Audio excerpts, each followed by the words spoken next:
Assalamualaikum warahmatullahi wabarakatuh. Halo teman-teman semuanya, perkenalkan nama saya Irma Salsabila, NIM 239801547, mahasiswa PPG Prajabatan gelombang 2 tahun 2023. Pada video kali ini, saya akan membahas salah satu tugas mata kuliah Filosofi Pendidikan Indonesia, topik 1 koneksi antar materi mengenai perjalanan pendidikan Indonesia dan pengetahuan dan pengalaman yang saya peroleh selama menyelesaikan topik 1 ini. Oke, untuk penjelasan lebih lengkapnya silahkan kalian menyaksikan dan menyimak video kali ini. Pembahasan pertama yaitu berkaitan dengan pendidikan sebelum kemerdekaan. Pada tahun 1854, didirikannya sekolah kabupaten yang hanya mendidik calon pegawai, dan berdirinya sekolah Bumi Putra yang hanya memiliki 3 kelas dan hanya mengajarkan menulis, membaca, dan menghitung. Selanjutnya, pada tahun 1903, Kartini mendirikan sekolah untuk wanita-wanita Jawa yang bertujuan memberikan pendidikan dan keterampilan kepada mereka sehingga dapat mengejar karir dan menjalani kehidupan mandiri. Pada tahun 1908, terdapat sebuah organisasi yaitu Budi Utomo, yang merupakan organisasi pertama di Indonesia. Organisasi ini didirikan oleh para pelajar Stovia pada tanggal 20 Mei 1908.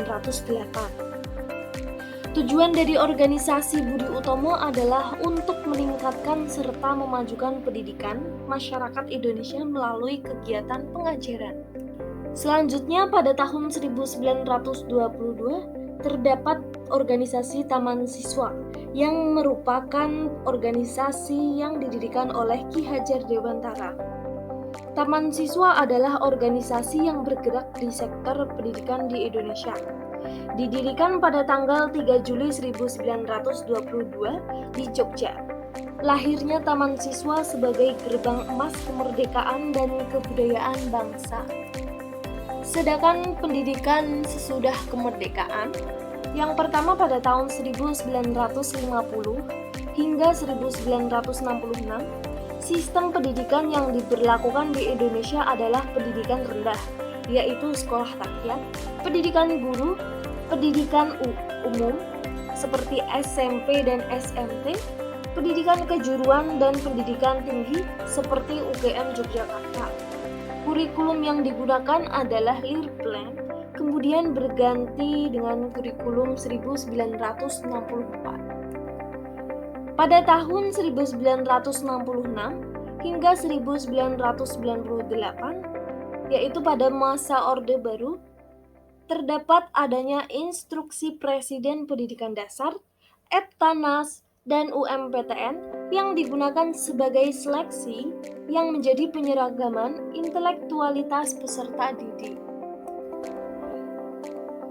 Selanjutnya, pada tahun 1998 hingga 2006, yaitu era reformasi, kebijaksanaan pendidikan baru bersifat revolusioner. Kurikulum yang digunakan adalah kurikulum berbasis kompetensi atau KBK. KBK ini memiliki ciri-ciri menekankan pada ketercapaian kompetensi siswa baik secara individual maupun klasikal, berorientasi pada hasil belajar, dan keberagaman. Kegiatan pembelajaran menggunakan pendekatan dan metode yang bervariasi. Sumber belajar bukan hanya guru, tetapi juga sumber belajar lainnya yang memenuhi unsur edukatif. Pada tahun 2006 hingga 2020, kurikulum tingkat satuan pendidikan desentralisasi sistem pendidikan.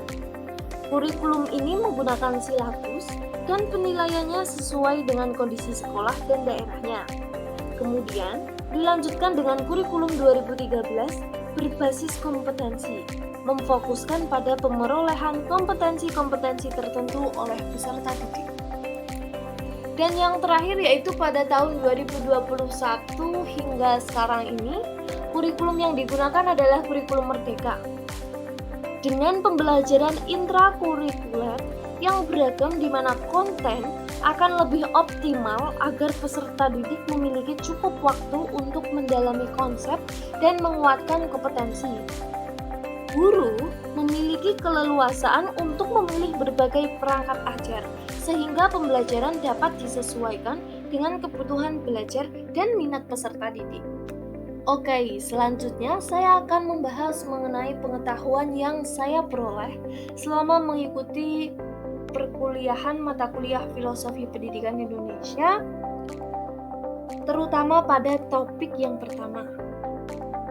Pengetahuan yang saya peroleh yaitu 1. Saya mengetahui bahwa mendidik anak itu sesuai dengan zamannya.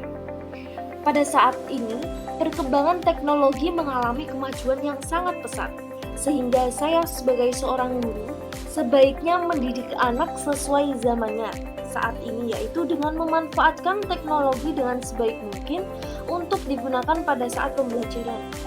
Hal ini dilakukan agar pembelajaran di kelas tidak hanya berfokus pada buku paket dan penjelasan guru saja. Akan tetapi, anak juga harus diajarkan menggunakan teknologi sebagai sarana dalam pembelajaran. Kemudian yang kedua, guru sebagai pendidik yang memberikan tuntunan kepada anak. Guru bukanlah hanya seorang pengajar ketika di kelas, namun guru adalah seorang pendidik yang menuntun anak agar mencapai keselamatan dan kebahagiaan sebagai manusia. Guru bukan hanya memberi ilmu untuk kecakapan hidup anak, akan tetapi guru juga mendidik anak dalam mengasah keterampilan berpikirnya, mengembangkan kecerdasan batin, dan juga menuntun murid agar selalu berkembang. Yang ketiga, tidak meninggalkan kebudayaan bangsa. Maksudnya di sini yaitu, sebagai seorang guru, sebaiknya juga mengajarkan kepada anak tentang kebudayaan-kebudayaan bangsa. Karena pada saat ini, banyak sekali kebudayaan dari negara lain yang mulai masuk ke negara kita. Oleh karena itu, sebagai seorang guru, juga harus mengajarkan kebudayaan bangsa Indonesia kepada anak-anak, seperti gotong royong ketika membersihkan lingkungan kelas, bekerja sama saat berdiskusi kelompok, menghargai antar sesama teman, dan yang lainnya. Untuk pengalaman yang saya peroleh selama mengikuti perkuliahan ini yaitu, saya dapat mengasah kemampuan saya dalam menyampaikan argumen kritis yang berkaitan dengan perjalanan pendidikan Indonesia ketika sedang berdiskusi dengan teman. Selain itu juga menambah pengetahuan saya mengenai perjalanan pendidikan, peran seorang guru, dan tujuan adanya pendidikan. Nah, demikian pemaparan video saya mengenai perjalanan pendidikan Indonesia.